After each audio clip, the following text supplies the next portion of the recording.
I'm an engineer by degree, so I used to love these things. But, you know, each turbine takes about 30 truckloads to get here. Steel towers, plastic blades. The blades of a turbine actually are a little bit like an airplane wing, but they're made with layers and layers of bisphenol A plastic, usually around a core of carbon fiber or balsa wood from the Amazon. And then on the outside they put some kind of an epoxy paint or something along those lines. Actually, over time they degrade, just like a propeller on a boat or a propeller on a plane. So over the life of a turbine, they're throwing out kilos and tons of microplastics. These turbines are 140 meters up to the generator, and then each blade is approximately 80 meters long, weighing 20 tons. The generator on top is probably another 60 tons. There's about 100 or 120 tons, so the equivalent of maybe 120 cars on top of this steel tower. And then what lurks beneath is a massive raft of concrete. Thousands of tons of concrete down there, massive hole. And you know, this is what they call progress. Yeah, so you can just see the scale.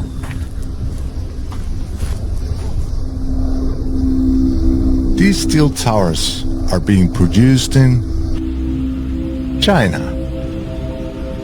The reason? It's cheap.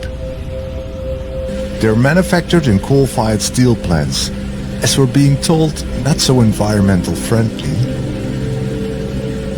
Made in China and shipped in large cargo ships all the way to Sweden. Driven hundreds of kilometers through the forest and finally be constructed to last 20 years. You know, this is the reality of wind farms. Devastation. Clearfeld. Up. This is wind farms. I just thought you'd like to see how they line them up.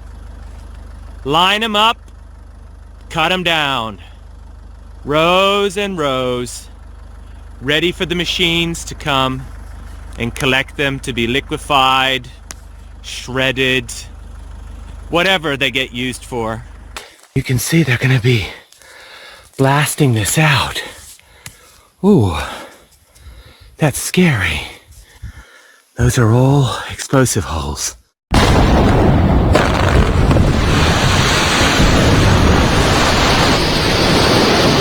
And as you can see, you know, this isn't pretty. But if it's hidden away and people don't see it, people don't have to deal with it. This used to be the top of a hill. They blasted it away with great violence. You know, one of the things about wind farms that I'm learning is that there's a lot of violence involved in wind power.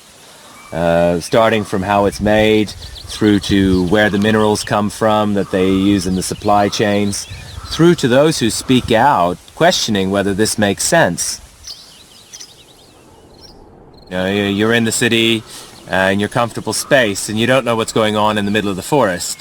When I was sitting in my office in London, I used to finance wind farms, and I believed in this, but I didn't know.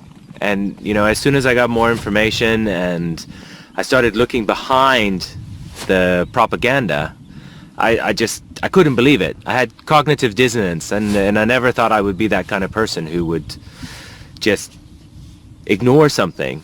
So then I went into it, and, you know, I've come into these wind farms now. I've looked at the devastation. I've spoken to the people who build them.